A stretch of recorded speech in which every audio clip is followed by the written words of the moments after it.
नमस्कार दोस्तों, मेरा नाम है नीतीश और आपका स्वागत है नीतीश सिंह की एक और नई वीडियो में। तो आज के इस वीडियो में हमारे साथ है धनुश्री, जिन्होंने एमएसटी सीईटी 2025 में 99 परसेंटाइल स्कोर किया था। तो ये आज आपको अपनी पूरी जर्नी बताएंगे और आपको बताएंगे कि एमएसटी सीईटी एग्जाम के लिए कैसे प्रिपेयर करना है। तो धनुश्री, आप अपना छोटा सा इंट्रोडक्शन दीजिए। माई सेल्फ धनुश्री निमकंडे और मैं विदर्भ से हूँ और मुझे एमएसटी सीईटी में 99 परसेंटाइल मिले थे और वीजीटीआई में मुझे इलेक्ट्रॉनिक्स मिला कैप राउंड में। ओके धनुश्री, तो आपका मार्क्स क्या था 99 परसेंटाइल बनने के लिए? मैं मॉक्स देती थी तो मॉक्स में मेरा अराउंड 120 to 130 था, बट मैंने इसका सीईटी का स्कोर नहीं देखा तो मुझे पता नहीं, बट अराउंड उसका ही होगा। और मेरी शिफ्ट एक्चुअली हार्डेस्ट शिफ्ट थी तो मतलब थोड़ा कम ज़्यादा होगा, पर मुझे 99 आ गए। ओके, तो धनुश्री, आपने पीसीएम के लिए कैसे प्रिपेयर किया था? सबसे पहले आपने फिजिक्स के लिए कैसे प्रिपेयर किया था? सो फॉर फिजिक्स मेरा फेवरेट सब्जेक्ट था, मुझे बहुत अच्छा लगता था। और फिजिक्स के लिए तो मोस्ट इम्पॉर्टेंट यही है कि तुम्हारे जो कंसेप्ट है वो डिटेल में क्लियर करो। हर एक चीज़ मतलब जो तुम पढ़ रहे हो वो क्यों है उस पर ज़्यादा फोकस करो। ऐसा नहीं कि भाई ये लिखा है, हाँ तो उन्होंने बोला इसलिए है, ऐसा नहीं। वो लिखा है पर क्यों है, ऐसा क्यों है, उस पर ज़्यादा फोकस करो। मतलब जिससे तुम्हारे जो कॉन्सेप्ट से इन डिटेल क्लियर रहेंगे। तुम क्वेश्चनिंग करो खुद से ही पढ़ते वक्त।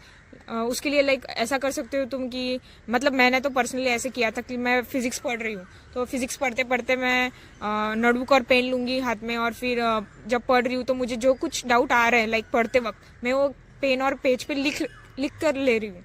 और फिर वो डाउट्स मैं जाकर मेरे फ्रेंड से क्लियर करूँगी। फ्रेंड से नहीं हुआ तो टीचर्स वगैरह कोई होगा तो उनसे क्लियर करूँगी कि जो भी मुझे फिजिक्स के लिए डाउट आया कि ये ऐसा क्यों होता है, वो ऐसा क्यों होता है, वो उनसे मैं क्लियर करवा लेती थी। इससे क्या होता है ना कि तुम्हारा जो कंसेप्ट होते हैं वो इन डिटेल में क्लियर होता है। तो बेसिकली एक ये फॉर्मूला सारी चीज़ तो है, बट आप सबसे ज़्यादा इंपॉर्टेंट कॉन्सेप्ट। अगर आपको कोई भी डाउट हो तो अपने टीचर से पूछो, फ्रेंड से पूछो, बट डाउट्स को क्लियर करो। बेसिकली धनुश्री का कहने का मतलब ये है, क्वेश्चनिंग करो। मतलब पढ़ रहे हो बस पढ़ो मत, रटो मत, रटने जैसा नहीं। पढ़ रहे हो नहीं, मगअप मत करो, जस्ट तुम क्वेश्चनिंग करो खुद को पढ़ते वक्त। ओके, तो धनुश्री, आपने केमिस्ट्री के लिए कैसे प्रिपेयर किया था? पार्ट वाइज बताना, फिजिकल के लिए, ऑर्गेनिक के लिए, इनऑर्गेनिक के लिए कैसे प्रिपेयर किया? मैंने जो सीईटी का प्रिपरेशन था वो लास्ट 15 डेज में किया था, तो मेरे लिए इतना टाइम नहीं था कि मैं केमिस्ट्री की स्टेट बोर्ड पढूं। बट जनरली यही प्रेफर करूंगी, अगर you are focusing on CET from today, अगर आज से तुम चालू कर रहे हो सीईटी पर फोकस करना, तो मैं यही प्रेफर करूंगी कि तुम स्टेट बोर्ड पढ़ो। Maharashtra state board for chemistry और ऑर्गेनिक के लिए तो बहुत इंपॉर्टेंट है।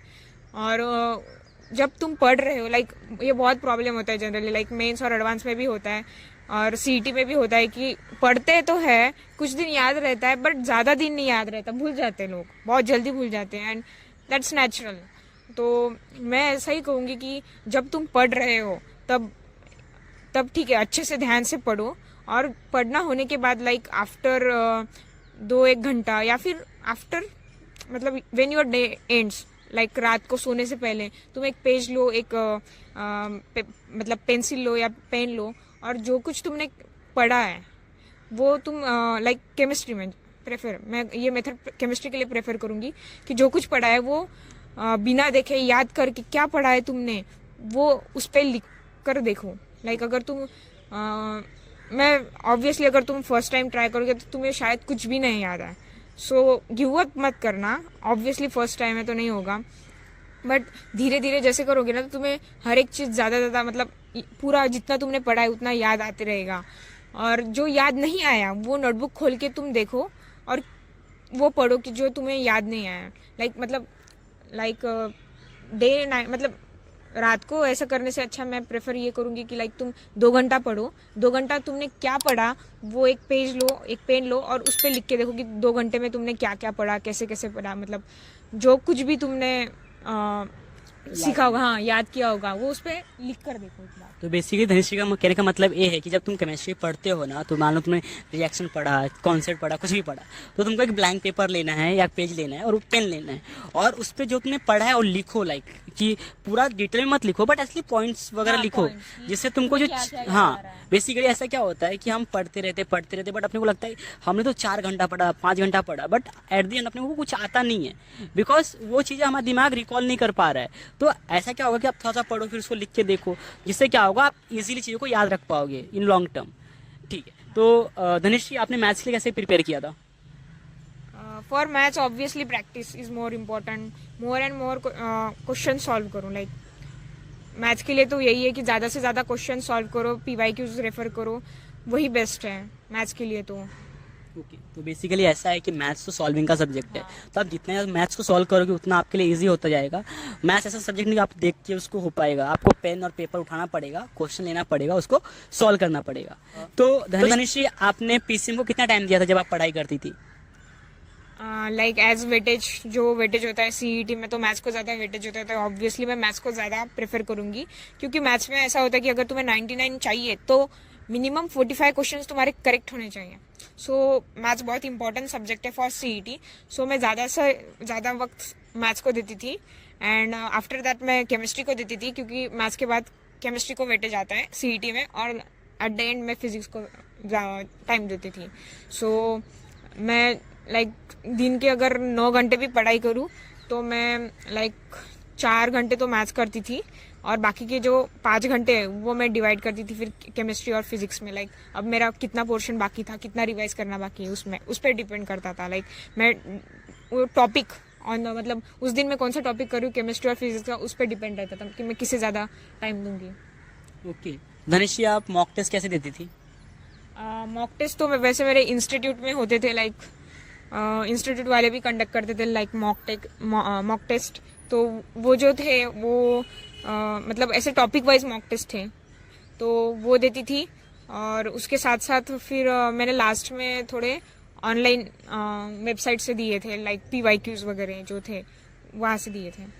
ओके, धनुष जी, आपको क्या लगता है PYQs का कितना इंपॉर्टेंस है MHTCT एग्जाम में?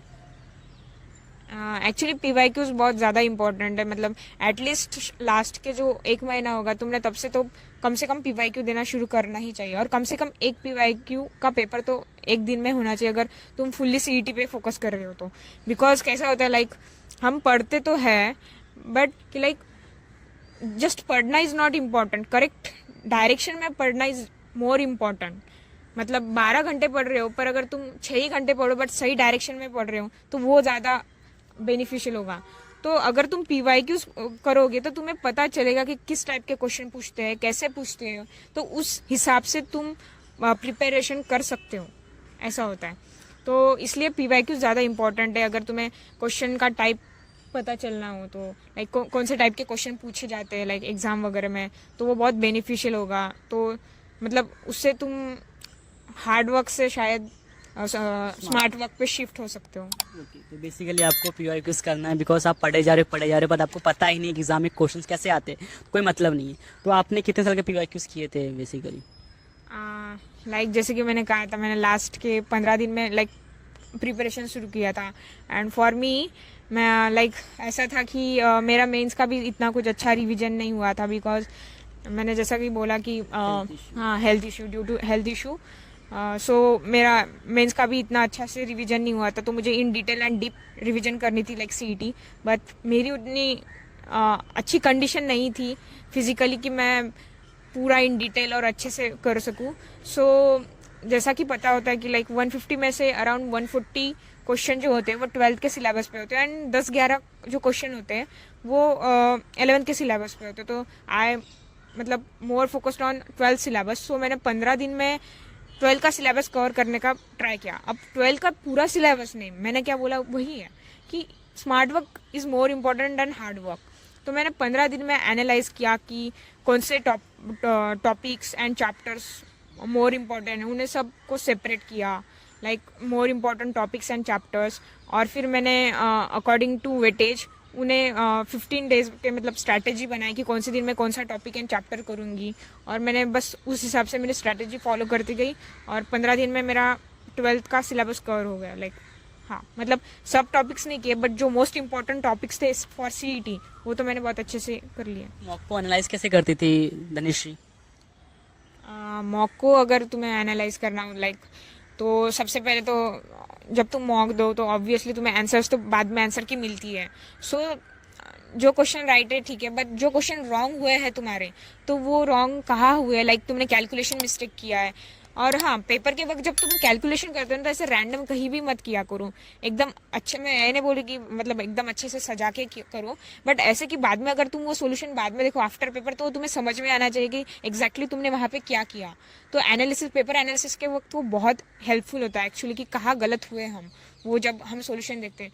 तो अगर तुम एक पेपर पर रैंडम भी रफ वर्क करते होंगे तो उसे बस सर्कल करो उस रफ वर्क को, और वहाँ पे आजू बाजू के पे कहीं तो भी वो क्वेश्चन नंबर लिख दो, कि बाद में अगर तुम आफ्टर पेपर वो रफ वर्क देखो तो तुम्हें समझ जाए कि ये जो रफ वर्क है ये कौन से क्वेश्चन का है, और उस रफ वर्क पे दूसरे क्वेश्चन का कोई रफ वर्क ऐड ना हो। तो पेपर एनालिसिस के वक्त वो बहुत ज़्यादा हेल्पफुल होता है जेन्युइनली। लाइक अगर तुम्हारा कोई क्वेश्चन रॉन्ग हुआ है तो तुम देखो कि तुम वहाँ गलत कहाँ हुए, तुमने कंसेप्ट गलत लगाया, या कंसेप्ट सही है पर कैलकुलेशन मिस्टेक हुआ, या तुमने कुछ प्लस माइनस साइन कुछ, मतलब हो सकता है, कुछ भी हो सकता है। तो रफ वर्क अच्छे से करो एनालिसिस करने के लिए। और अगर तुम कंसेप्ट गलत होते होंगे कहीं पे, कि लाइक ऐसे 2-3 ऑब्वियसली तुम अब सब PYQs जब हो गए सॉल्व तो एनालिसिस करोगे तो तुम्हें पता चलेगा कि बार बार एक ही कंसेप्ट में मैं गलत हो रहा हूँ या हो रही हूँ। तो फिर वो कंसेप्ट अच्छे से इन डिटेल और पढ़ो, तुम्हारे टीचर से समझ लो, या फिर यूट्यूब से वीडियोस वगैरह देखो अच्छे से कि तुम कहाँ गलत हो रहे हो। तो बेसिकली इनका सबसे इम्पोर्टेंट पॉइंट यही था कि जब आप कैलकुलेशन करते हो, पेपर सॉल्विंग करते हो, मॉक टेस्ट देते हो, तो एक उसको सिस्टमेटिक बेसिक करो, ऐसा रैंडमली कहीं भी मत लिखो। बेसिकली क्या होगा कि आप मान लो एग्जाम सेंटर में भी हो और एग्जाम दे रहे हो, तो मान लो आपने कोई क्वेश्चन किया, आप आधे तक पहुंचे, फिर दोनों आपको रियलाइज हो क्या तो बहुत लंबा जाएगा, टाइम वेस्ट हो जाएगा, इस वजह में कोई और क्वेश्चन करता हूँ। तो मान लो आपने आधा किया रहेगा, तो आपने सिस्टम तरीके से उसको बांट के किया होगा एक जगह, तो जब आप लास्ट में आपके पास टाइम बचा तो आपको जीरो से स्टार्ट नहीं करना है। आपको पता हो कि आपने इतना कर लिया, इसके आगे से करना है अभी। तो बेसिकली इनका कहने का मतलब ये था। और बाकी जो क्वेश्चन आपके रॉन्ग हुए उसको एनालाइज करो, आपको समझेगा कि भाई एक कॉन्सेप्ट में मिस्टेक हो रहा है, तो आप उस टॉपिक जाके रिवाइज कर सकते हो। तो धन्य, आपके एग्जाम डे की क्या स्टोरी है? लाइक एज मैंने बोला कि 15 दिन पहले पढ़ना शुरू किया, अब मैंने 15 दिन में तो पढ़ा है, पर मुझे इतना कुछ कॉन्फिडेंस नहीं था कि मुझे 99 आएगा। सो आई वॉज लाइक बट हाँ, एक बात है कि तुम्हारी जो ड्यूरिंग प्रिपरेशन है, फिर तुम किसका भी प्रिपरेशन करो, लाइक 11th 12th हो, CET JEE mains advance CA या कौन से भी कॉम्पिटिटिव एग्जाम का प्रिपेयर करो, the most important thing is that you must stay positive always. तुम्हारा कितना भी खराब प्रिपरेशन हुआ था, पर मैं पॉजिटिव थी कि नहीं, जो कुछ मैं स्कोर करूँगी, बहुत अच्छा स्कोर करूँगी, मैंने बहुत अच्छा किया है। सो सुबह में थोड़ा डिमोटिवेटेड थी, बट मैंने खुद को लाइक किया कि नहीं, स्टे पॉजिटिव स्टे पॉजिटिव। मैंने खुद को ऐसा अंदर से बोला कि नहीं, मेरा पूरा पढ़ाई हुआ है अच्छे से, मैं बहुत अच्छा स्कोर करूँगी, आज का एग्ज़ाम बहुत ईजी होगा, ऐसा मैंने बहुत बार बोला खुद को। और फिर बाद में मेरे पापा आए, like I was on a hostel, मतलब 2 साल में पूरे हॉस्टल पे थी। सो मेरे पापा आए हॉस्टल पे मुझे लेने, फिर हम सेंटर गए, तो रास्ते में मेरे पापा पूछ रहे थे क्या लगता है कितना मिलेगा। मैंने बोला प्रिपरेशन अब क्या पता है 99 मिल जाएगा, मैंने बोला। मतलब मेरी प्रिपरेशन इतनी अच्छी नहीं थी कि मैं एकदम कॉन्फिडेंस से कहूँ कि मुझे 99 मिलेगा, बट मैंने वही बोला ना कि पॉजिटिव रहना चाहिए, तो मैंने बोला नहीं 99 मिलेगा मुझे पापा, ठीक है। जब मैं अंदर गई, फिर पेपर हुआ, जब पेपर स्टार्ट हुआ सो मेरा फिजिक्स बहुत अच्छा गया, और फिजिक्स थोड़ा लेंदी था बट मेरा बहुत अच्छा गया जेन्युइनली। केमिस्ट्री मेरा ठीक ठीक गया। सो फिर मैथ्स और मैथ्स मेरा लाइक ऐसा था कि मुझे मेरे टीचर्स ने बताया था लाइक अगर अबो 99 स्कोर करना है तो 45 प्लस मैथ्स के करेक्ट क्वेश्चन आने चाहिए। सो मैं इस मोटिव से गई थी कि मुझे 45 प्लस करेक्ट क्वेश्चन आने ही चाहिए। बट मेरा मैथ्स का पेपर बहुत टफ था, मेरी बहुत हार्डशिप थी मैथ्स में। और फिर मेरे उतने मतलब मुझे 33 क्वेश्चन आए थे, बाकी के मैंने फिर तुक्के मार दिए, ऑब्वियसली वैसे तो नहीं छोड़ने वाली थी। सो मैंने बाकी के तुक्के मार दिए। सो आई वॉज लाइक अब क्या होगा, मेरा होगा या नहीं होगा। वो मेरा थोड़ा था कि सर बोलते 45 प्लस, पर मुझे 33 मिले। और फिर जब एग्ज़ाम हुआ तो पापा ने पूछा कैसा था, तो मेरा मूड थोड़ा ख़राब था, मैं थोड़ी चिड़चिड़ी हो गई थी क्योंकि मेरा मैथ्स थोड़ा ख़राब गया था। लाइक 33 बहुत कम है, मेरा बहुत सिर दुखा था। मतलब ठीक है, मैं ऐसा थी, ठीक है मुझे 98 मिल जाएगा। आई वॉज लाइक 97 तो मिल ही जाएगा बट ठीक है, मुझे एक्सपेक्टेड नहीं था वैसे 99, बट मिल गया क्योंकि शायद मेरे मैथ्स सबसे टफ था। तो जब रिजल्ट आया 99 तो आपका फैमिली का रिएक्शन क्या था? एज अ टोल्ड कि मुझे एक्सपेक्टेड नहीं था मुझे 99 मिलेगा, तो मैंने एक और एग्ज़ाम दी थी like V I T triple E. So मुझे उसमें बहुत अच्छा स्कोर आया था, तो मैंने वी चेन्नई में एडमिशन ले ली थी क्योंकि मुझे ऐसा लगा मुझे सीईटी में अच्छा मिलेगा ही नहीं। और मुझे बहुत सारे लोगों ने बोला था कि अगर सीईटी में अबो 98 तुम कंफर्म बता सकते हो तो तुम्हें अच्छा कॉलेज मिलेगा। मतलब you are that much confident कि तुम्हें हाँ 98 मिलेगा ही ऊपर, उससे नीचे तो मिलेगा नहीं, तो ही तुम वीआईटी चेन्नई में मत लो एडमिशन, नहीं तो तुम ले लो। तो मैं इतनी कॉन्फिडेंट नहीं थी, जिस प्रकार मेरा प्रिपरेशन था तो मैंने ले लिया था लाइक वीआईटी चेन्नई में एडमिशन। और जिस दिन मेरे वीआईटी चेन्नई का लाइक प्रोसीजर ख़त्म हुआ उसके दूसरे दिन सीईटी का रिजल्ट आया और आई वॉज शॉक्ड एक्चुअली। मेरी दीदी ने मेरा रिजल्ट देखा, उसने बोला 99 मिला। मैंने बोला वो टॉपिक का होगा, परसेंटाइल देख लो एक बार, वो टोटल नहीं, वो फिजिक्स का होगा। वो बोले नहीं टोटली 99 है। फिर मैंने देखा अरे हाँ सच में 99। मैं बहुत शॉक थी, मतलब घर वाले तो खुश थे बट मैं शॉक थी। तो धनश्री को थैंक यू, उन्होंने अपना टाइम दिया और अपनी पूरी जर्नी डिटेल में शेयर की और आपको गाइड किया कि एमएससी एग्जाम को कैसे प्रिपेयर करना है। अगर हम कोई क्वेश्चन भूल गए होंगे तो आप प्लीज़ कमेंट कर देना, मैं या धनश्री आपको रिप्लाई कर देंगे कमेंट सेक्शन में। Thank you for watching this video पसंद है वीडियो को लाइक करना, चैनल को सब्सक्राइब कर देना और भी वीडियोस है तुम इस प्लेलिस्ट पे जाके देख सकते हो। Thank you for watching this video. Thank you guys. अगर तुम ये वीडियो देख रहे हैं, you might have subscribe this channel, but you had not, then please do subscribe this channel.